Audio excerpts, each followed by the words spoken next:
tá? Aí você explica aí, pai. Gente, a gente teve um probleminha, vocês devem ter percebido.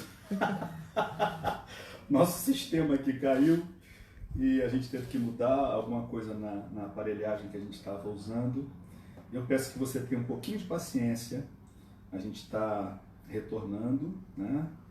E a gente vai fazer a mensagem e depois da mensagem encerrar o nosso culto, tá? Então a gente pede desculpas mais uma vez. A gente está só esperando que o link seja enviado para as pessoas, para que elas possam acessar e participar conosco.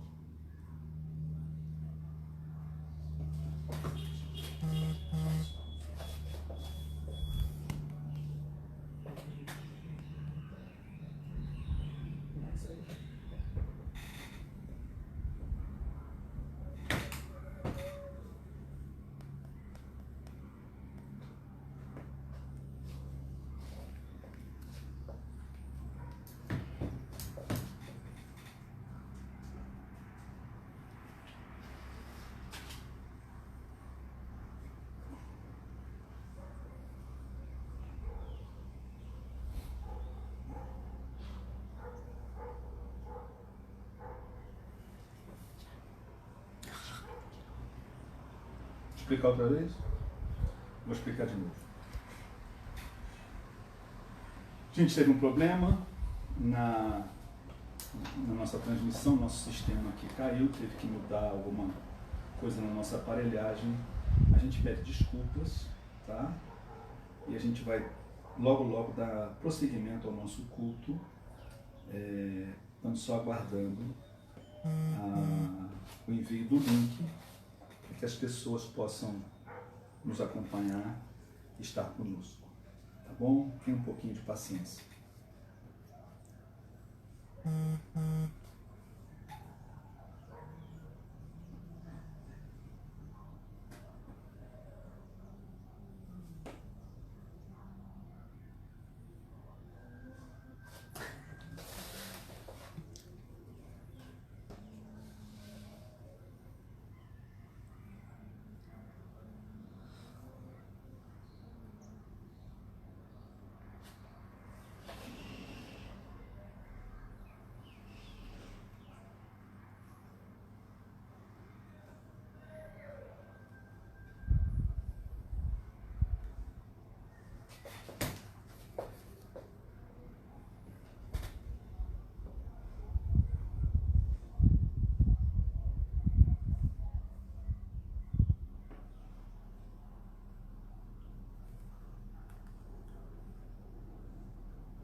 Muito bem, estamos de volta. Mais uma vez pedimos desculpas. E eu queria, quem está acompanhando desde o início deve ter percebido, todos os cânticos que nós utilizamos e cantamos e louvamos hoje, eles estavam dentro da temática da pessoa de nosso Senhor Jesus Cristo.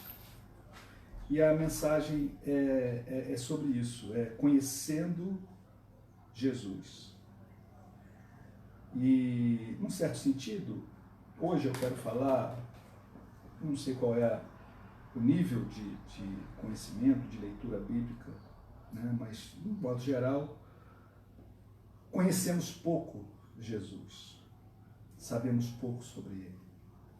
E, às vezes, temos até dificuldade com o conhecimento de Jesus, o conhecimento a respeito de Jesus. É muito fácil entender e conhecer Jesus como Deus. Mas há um grande mistério na pessoa de Jesus, porque Ele é Deus sim, mas Ele é homem.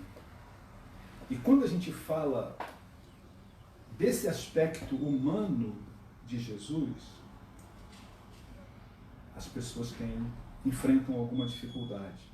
E eu quero falar exatamente sobre isso. Eu quero ler no livro de Lucas, no Evangelho segundo registrou Lucas, no capítulo 13, a partir do verso 31.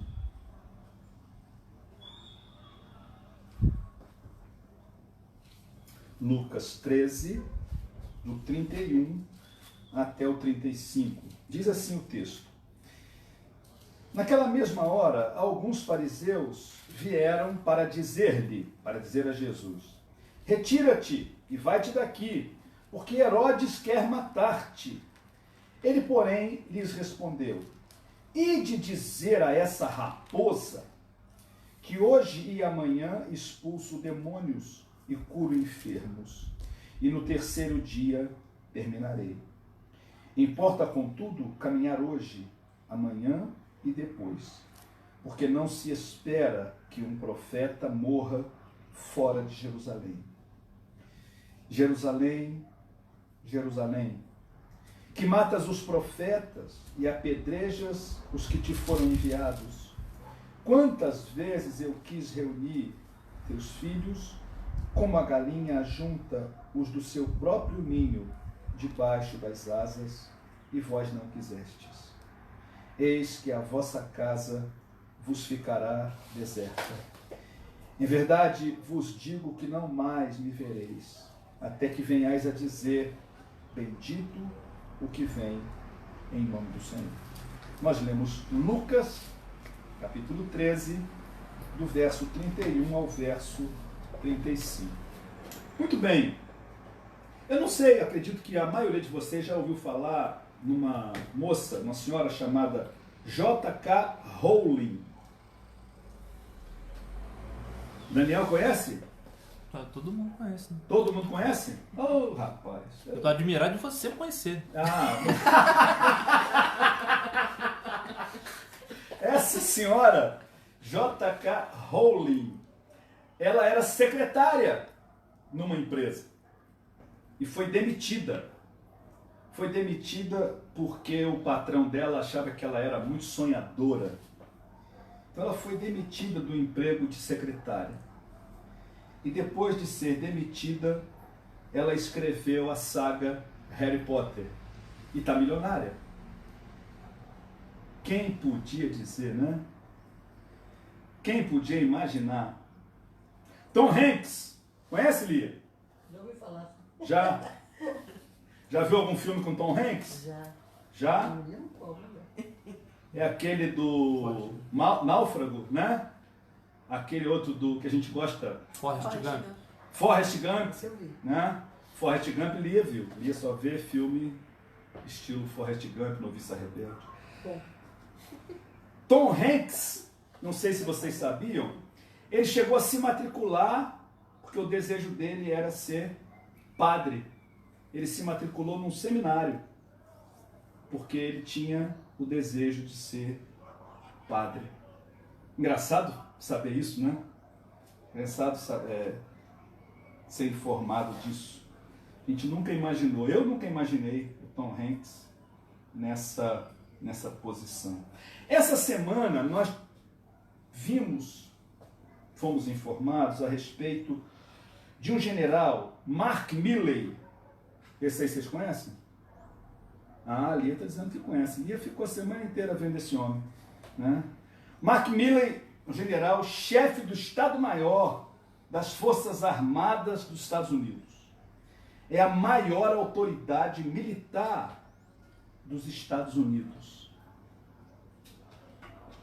E essa semana nós fomos informados de que ele pediu perdão à nação americana. Reconheceu o seu erro e pediu perdão. A gente não imagina, eu pelo menos, né, fico assim, pensando uma pessoa tão poderosa, uma pessoa numa posição tão alta, reconhecer o seu erro. Além disso, como seu erro foi público, ele veio publicamente pedir perdão. Ele pediu perdão porque ele participou de uma marcha com o presidente Donald Trump, porque o presidente queria tirar uma foto com a Bíblia na porta de uma igreja, né? E ele participou dessa marcha. Só que antes dessa marcha, a polícia usou de violência para dispersar uma manifestação pacífica que tinha no caminho. E o general Milley, general Milley pediu perdão porque ele entende que o exército, as forças armadas não podem, não devem se envolver na política. E Jesus? Você conhece bastante coisa de Jesus? Talvez Jesus seja o personagem da história mais citado, mais falado, né? Pelo menos aqui no Ocidente. Eu quero falar de algumas coisas de Jesus e conhecer com vocês a Jesus, algumas coisas em torno de 2 palavras. Nós vamos falar de 3 coisas, né? Porque eu não posso deixar de falar de 3 coisas, mas são 2 palavras: coragem e ternura, dentro desse texto que nós lemos. A primeira coisa que eu quero que você observe em Jesus é sobre a sua relação com os fariseus. Os fariseus eram uma espécie de partido político e religioso, né? Lá no meio do povo de Israel naquele tempo, a religião se misturava muito com a política. E tinham os partidos, né? Tinha os fariseus, tinha os saduceus, né? Que eram, assim, não tinham dificuldade de se identificar e de dizer que eram fariseus ou que eram saduceus, mas tinham aqueles que eram mais secretos, por exemplo, os zelotes. Zelotes eram aqueles radicais. Fariseu era, a gente vai falar um pouquinho sobre fariseu, eles eram muito observadores da lei, muito rigorosos, né? Muitas crenças dos fariseus são próximas das crenças do que a gente chama de cristãos, né? Os saduceus, ao contrário, tinham umas crenças. O saduceu era um pessoal mais rico, mais de elite, né? Mais sofisticado, então eles não acreditavam em espírito, né? Eles não acreditavam em ressurreição, eles não acreditavam em vida depois da morte, né? Em geral, os saduceus eram os que dominavam a política daquela época, né? Os zelotes eram os caras radicais, no sentido de que estavam dispostos a matar e a morrer. Eram, vamos dizer assim, bem tipo terroristas, né? Queriam, faziam lá as suas escaramuças contra o exército romano, estavam dispostos a tudo. No colégio apostólico há um discípulo apóstolo chamado Simão, é chamado Simão o Zelote, né? Então é muito curioso que Jesus, não vou falar sobre isso não, mas eu acho curioso Jesus ter administrado essa coisa. Tem no mesmo grupo um Zelote, que é o Simão, e tem um Mateus, que era um coletor de impostos, considerado traidor da pátria, né? Então Jesus tinha essa capacidade, né, de articular com os que são totalmente diferentes entre si, colocá-los numa mesma causa, no mesmo caminho. Tinha os essênios, né, que eram pessoas que se recolhiam, que se retiravam, que viviam isolados da sociedade. Mas eu quero falar hoje um pouquinho, essa primeira parte da minha mensagem, é sobre a relação de Jesus com os fariseus. Quando você ouve falar em fariseu, você pensa em coisa boa ou você pensa em coisa ruim? Hein, Lia? Ruim. Fariseu para você é ruim?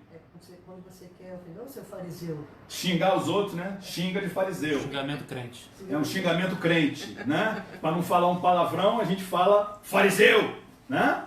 É isso aí.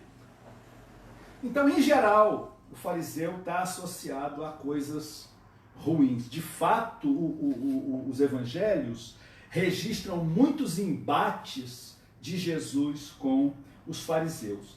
Mas é curioso a gente observar que a história nos conta que existiam 7 tipos de fariseus. Então vamos lá, eu vou enumerar e vou escrever rapidamente os 7 tipos de fariseus. Fariseu do ombro. Sabe o que é isso, Aninha?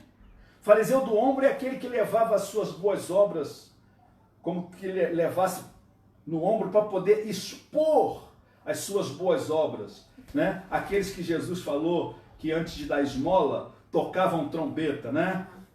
Vai dar uma esmola na rua, assim, ô pessoal, vou dar uma esmola aqui, olha, vai todo mundo aqui, olha cá. Esse é o fariseu do ombro, né?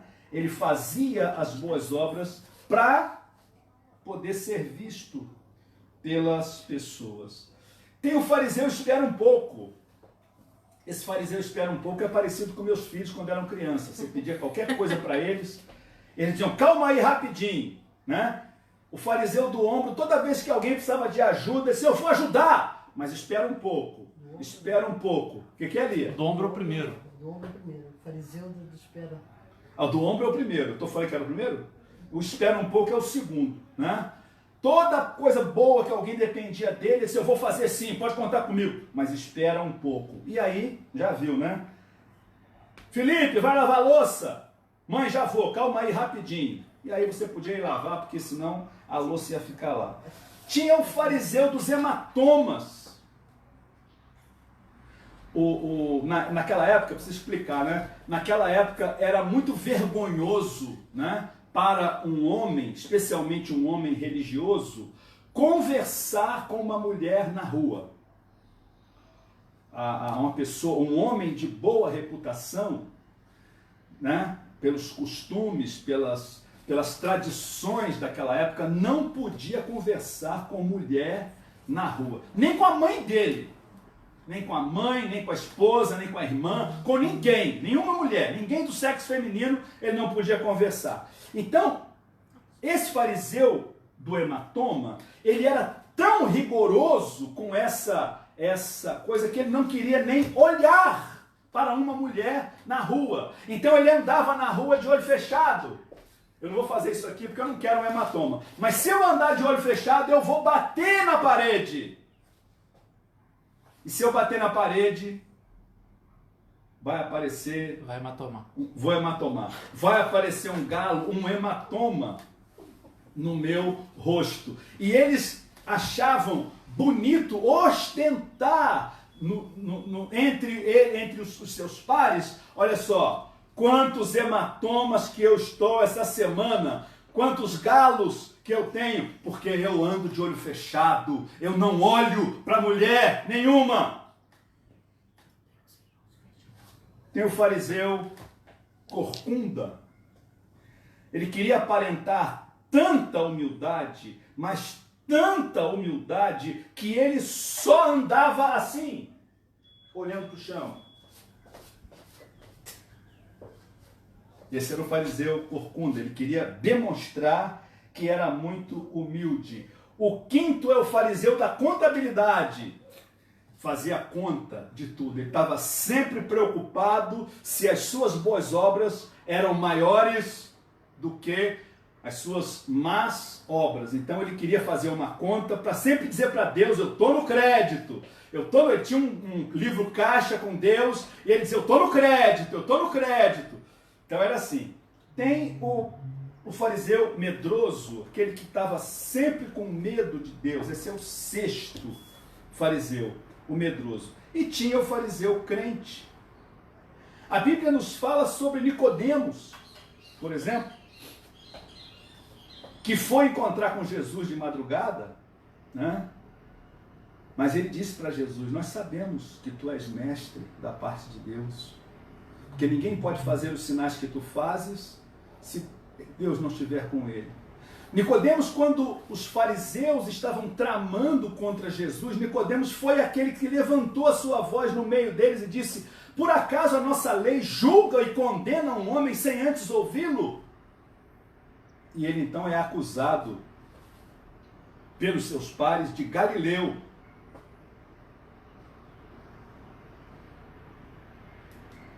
Há um outro chamado José de Arimateia, que não é dito claramente que ele é um fariseu, mas é dito que ele é membro do Sinédrio. E José de Arimateia demonstra seu apreço, sua afeição, sua simpatia por Jesus, quando pede o corpo de Jesus para Pilatos, para poder sepultá-lo. E José de Arimateia é o cumprimento de uma parte da profecia do profeta Isaías, quando diz lá que Jesus foi sepultado como rico. O túmulo de José de Arimateia era um homem rico, e ele era um túmulo novo que ele tinha acabado de abrir na rocha, né? Talvez você pense assim: bom, mas em cada 7 fariseus tinha um bom. Eu não sei. Mas a gente precisa ter muito cuidado com as generalizações. Nós vivemos numa época em que a gente tem uma facilidade imensa em rotular. Todo policial é corrupto. Você já deve ter ouvido falar isso, se é que você não falou. Não é? E a gente pega, às vezes, um episódio, a gente pega, às vezes, um acontecimento. Hoje as informações são muito rápidas e chegam de modo muito ligeiro a nós, e a gente diz assim: tá vendo? Todo mundo desse grupo é safado, olha só o que fizeram. E aí você pode criticar dessa forma quem tem um pensamento mais à esquerda, quem tem um pensamento mais à direita, e você rotula e diz assim, de acordo com o seu ponto de vista, você diz que o outro grupo não presta, que o outro grupo não vale nada. E eu quero mostrar para você que nem com os fariseus Jesus fez isso. Nesse texto aqui, o texto diz que naquela mesma hora alguns fariseus vieram dizer para Jesus: retira-te e vai-te daqui, porque Herodes quer matar-te. Eles vieram prevenir Jesus. Nós sabemos que entre os fariseus havia um grupo grande, expressivo, que queria matar Jesus, que queria acabar com Jesus. Mas esses fariseus aqui, eles vêm em socorro de Jesus, eles vêm na ideia deles, querendo ajudar Jesus e dizer: olha só, foge daí, porque Herodes quer te matar.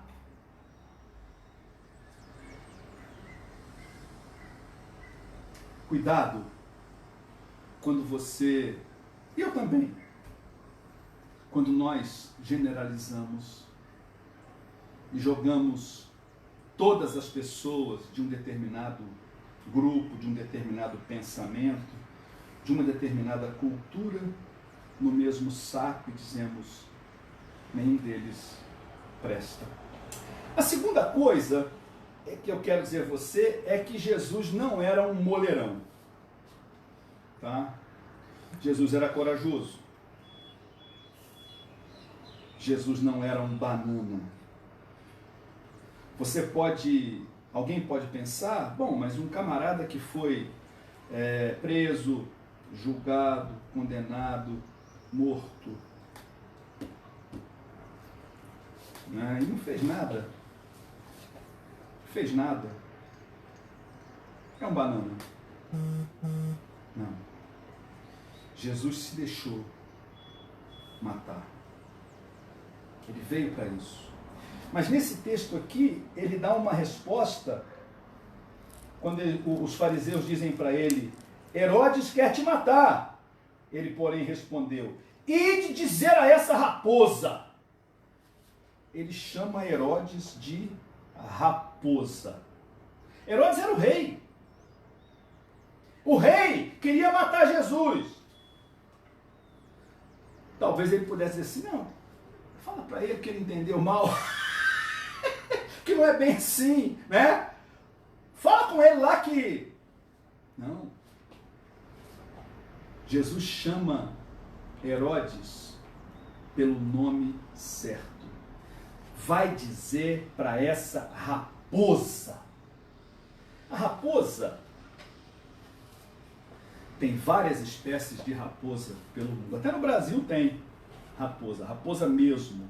E tem até um bicho chamado gambá, né, que lá no sul do país é erroneamente chamado de raposa, né? Mas existem, acho que 3 espécies de raposa no Brasil. E a gente, volta e meia, ouve alguém ser chamado de raposa, especialmente na política, né? Ah, fulano é uma raposa felpuda, tal deputado, tal... A gente ouve essa expressão. Por quê? Raposa é o símbolo de basicamente 3 coisas. É o símbolo da esperteza. Quando alguém é chamado de raposa, a quem está chamando pode estar com essa ideia. Olha, ele é muito matreiro, ele é muito esperto, ele é escorregadio, ele é desse jeito.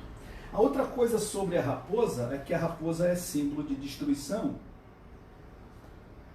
Ela entra num galinheiro e ali ela não faz nada de bom com as pobres galinhas.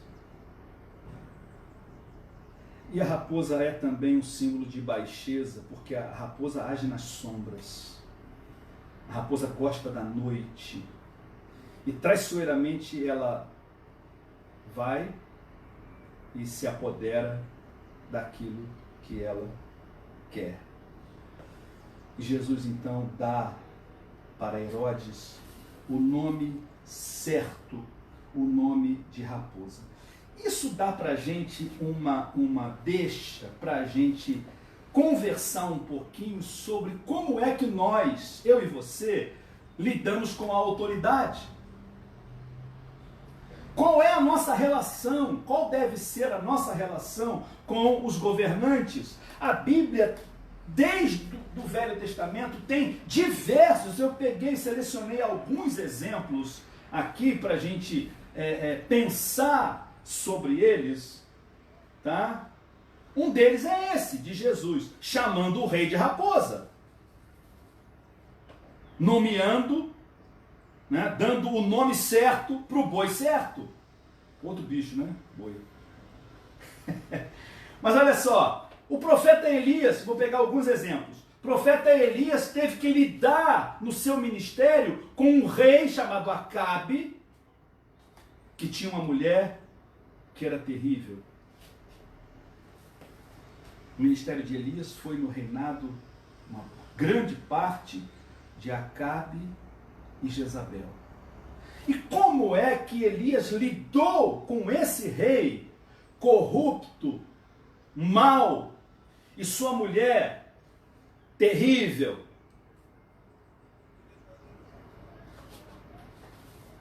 Ele apoiou Acabe e Jezabel?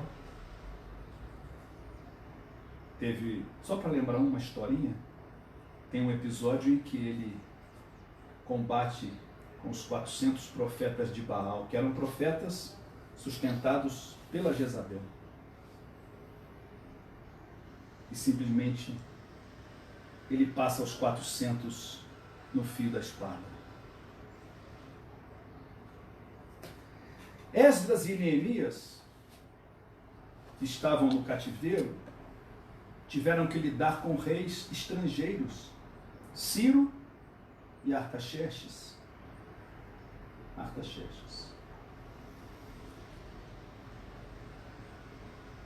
E interessante que eles eram submissos, embora escravos, embora estrangeiros, embora dominados, eles eram escravos desses reis e eram fiéis a esses reis, serviam a esses reis. Neemias era o copeiro de Artaxerxes.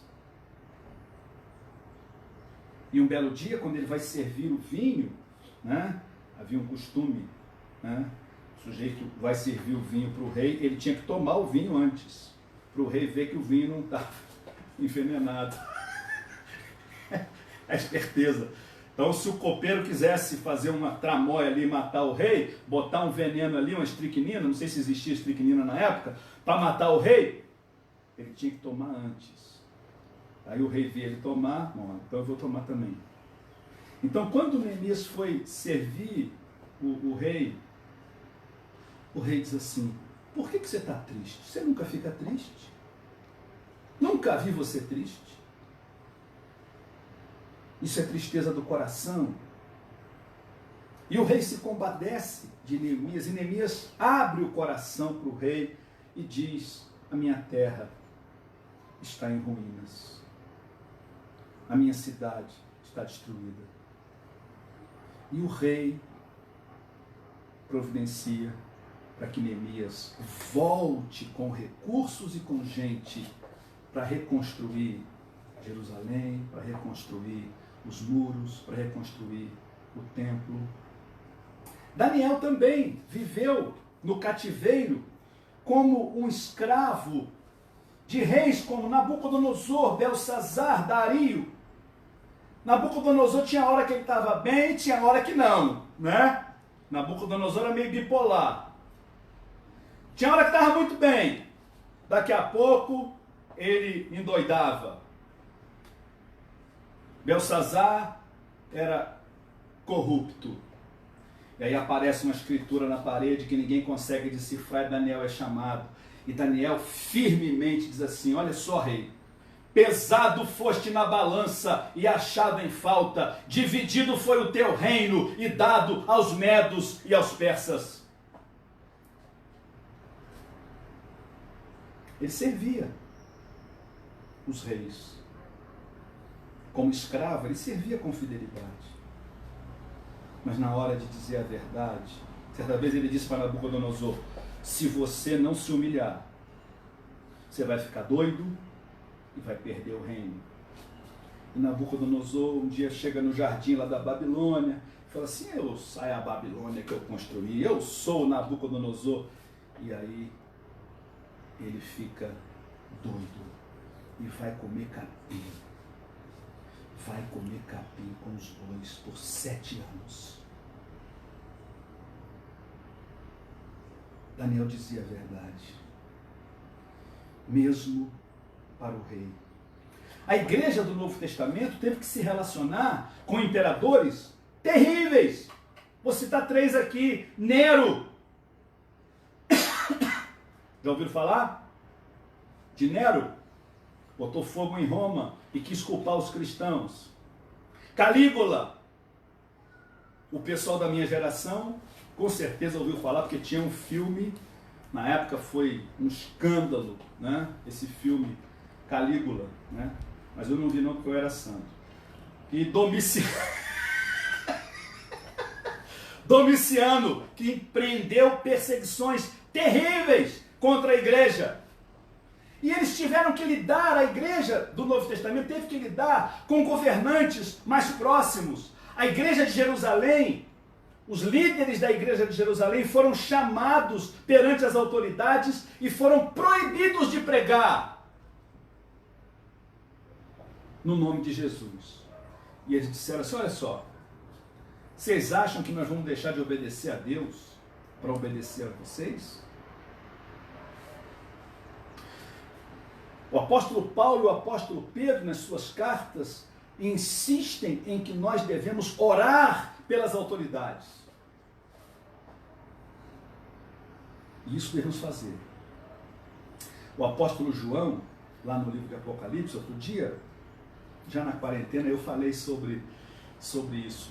Ele pega a figura do imperador romano, da política romana, e chama isso de besta que sai do mar, que emerge do mar.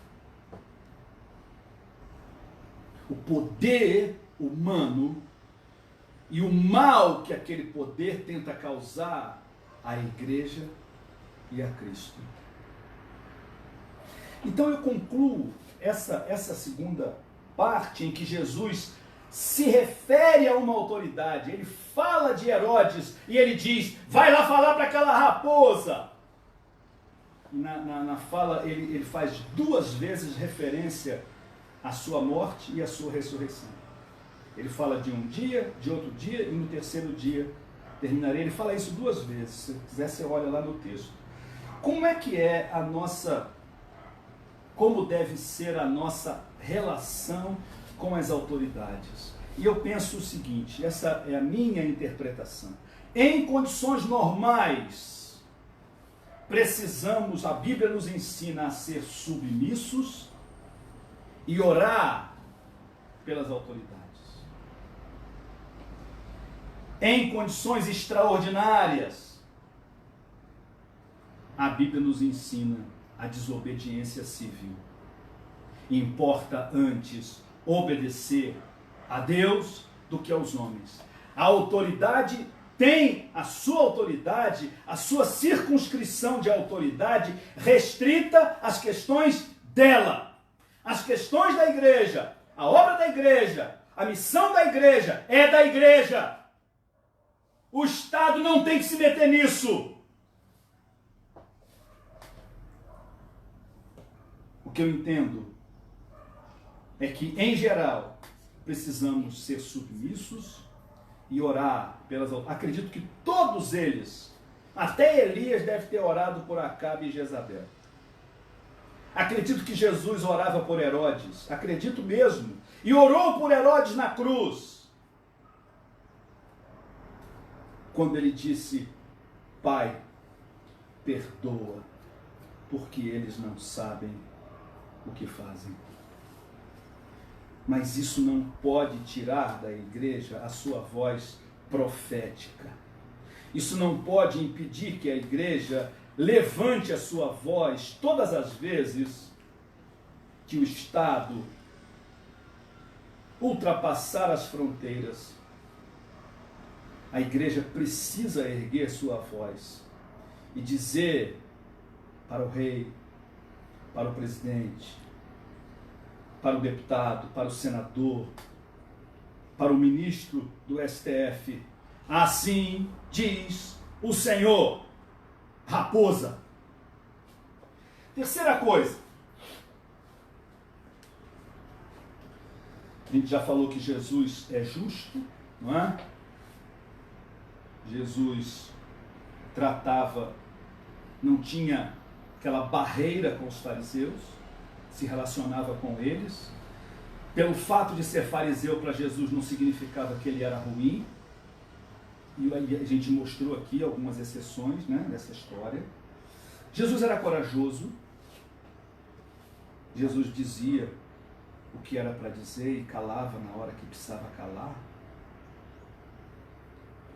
Mas Jesus é eterno, cheio de ternura e misericórdia, quando ele diz, Jerusalém, Jerusalém, que matas os profetas e apedreja os que te foram enviados. Quantas vezes eu quis reunir teus filhos, como a galinha junta os do seu próprio ninho debaixo das asas, e vós não quisestes.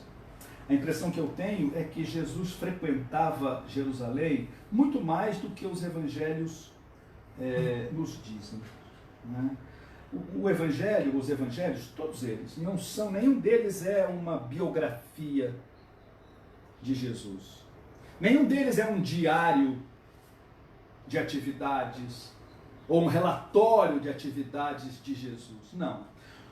Os evangelhos são um esboço, e melhor dizendo, os evangelhos são uma pregação, cada um deles, Mateus, Marcos, Lucas, João, eram pastores e usavam essas informações e transmitiam essas informações para as suas igrejas em forma de pregação, de ensino, de catequese.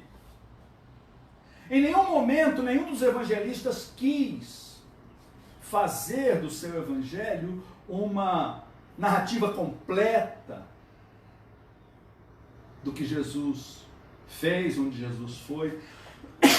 Mas essa palavra de Jesus, esse lamento, esse choro de Jesus sobre a cidade de Jerusalém, me dá a impressão de que Jesus foi muitas vezes a Jerusalém. Muito mais vezes do que os evangelistas registram. Não é? E toda a história do Velho Testamento e a história de Davi, quem sabe, que era ancestral humano de Jesus, tudo isso eu tenho a impressão que mexia muito com ele. Jesus era um ser humano, ele é Deus, mas ele é o Deus homem. E ele chora.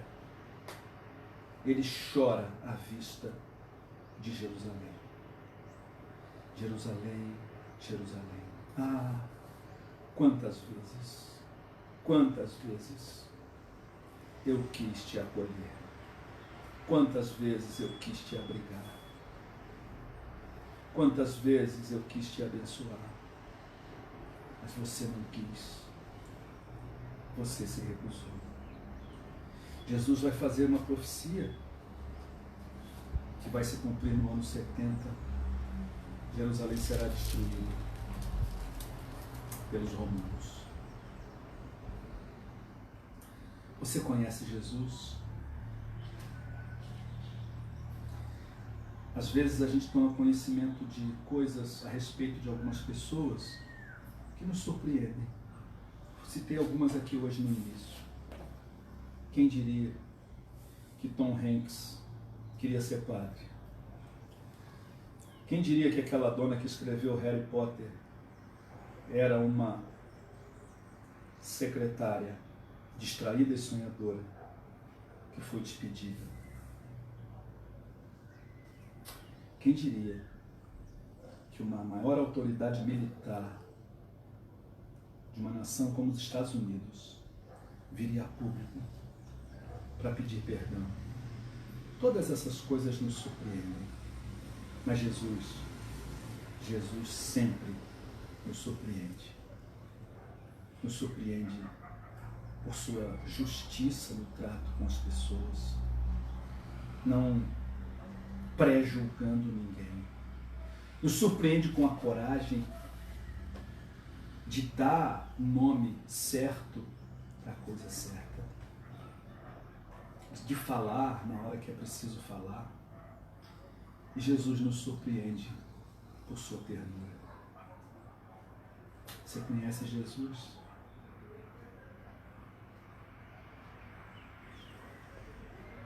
Busque conhecê-lo mais e mais. Você mais e mais vai se surpreender. Que Deus nos abençoe.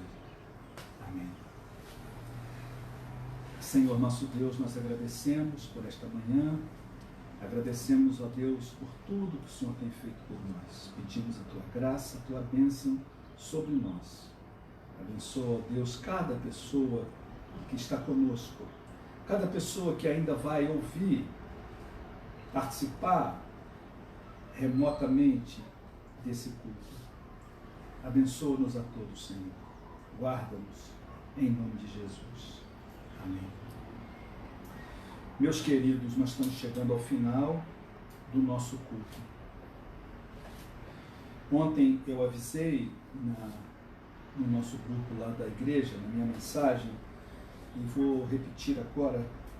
Nós estávamos orando pelo senhor Luiz Pamplona, amigo do Ivonei.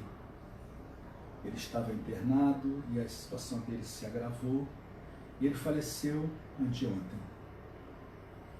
A gente agradece, a família agradece, o Ivonei agradece as orações que foram feitas e a gente sempre ora e pede que Deus faça a sua vontade.